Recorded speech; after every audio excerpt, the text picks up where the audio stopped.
তেহরানের ইমাম Khomeini grand মোসাল্লা প্রাঙ্গণে এখন কেবলই কান্নার আওয়াজ, শুধুই শোকের মাতম। প্রিয় নেতা আয়াতুল্লাহ আলী খামেনির বিদায়ী অনুষ্ঠানে সমবেত হয়েছেন হাজার হাজার মানুষ।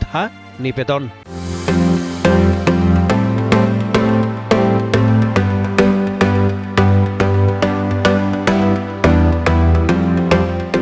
হামাদান প্রদেশ থেকে আসা হামিদ তৈমুরি নিজের চোখে পানি ধরে রাখতে পারেননি। গলা বুঝে আসা কণ্ঠে বললেন, সব অদ্ভুত লাগছে। নিজের বাবার মৃত্যুর পরও সম্ভবত এতটা কাঁদিনি। আজ সর্বোচ্চ নেতাকে এভাবে বিদায় নিতে দেখে তার চেয়েও বেশি বুক ফেটে কান্না আসছে। এই বুক ভাঙা শোকের আড়ালে ধিকে ধিকে জ্বলছে প্রতিশোধের আগুনও। একজনের হাতে প্ল্যাকার্ডে লেখা, আমার নেতার হত্যাকারীরা কখনো শান্তিতে থাকবে না। ৪০ বছর বয়সী আরাশ রাহিমি ক্ষোভ আর কান্না মেশানো কণ্ঠে বলেন, শেষ বিদায় জানাতে এসেছি ঠিকই, কিন্তু আমরা এই রক্তের প্রতিশোধ নেবই। মার্কিন যুক্তরাষ্ট্রের সঙ্গে আমাদের সম্পর্ক আর কখনো কোনোদিন ভালো হবে না। প্রিয় নেতাকে শেষ বিদায় জানাতে আগামী কয়েকদিন ধরে বিশাল মিছিলের আয়োজন করেছে ইরানি কর্তৃপক্ষ।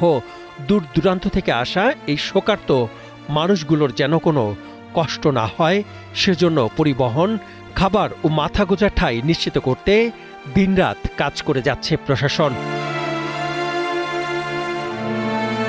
রবিবার সন্ধ্যা পর্যন্ত ইমাম খামেনির কফিন থাকবে তেহরানের মোসাল্লায়।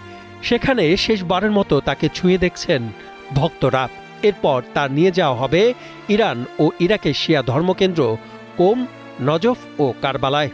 আগামী বৃহস্পতিবার মাশহাদের পবিত্রতম জিয়ারতি স্থলে চিরনিদ্রায় শায়িত হবেন ইরানের জাতীয় প্রিয় নেতা খামেনি। প্রয়াত খামেনির কফিনের ঠিক পাশেই রয়েছে তার পরিবারের আরও ৪ জন শহীদ সদস্যের কফিন। পুরো পরিবার যেন একাকার হয়ে গেছে দেশের মাটিতে। সবগুলো কফিনই পরম মমতায় ঢাকা ইরানের জাতীয় পতাকায়। আর এই শোকের সাগরে দাঁড়িয়ে মানুষ নতুন করে বাঁচার আলো খুঁজছেন ইরানের সর্বোচ্চ নেতা মুজতবা খামেনির ছবির মাঝে। সাদমান সাকিব, কালের কণ্ঠ।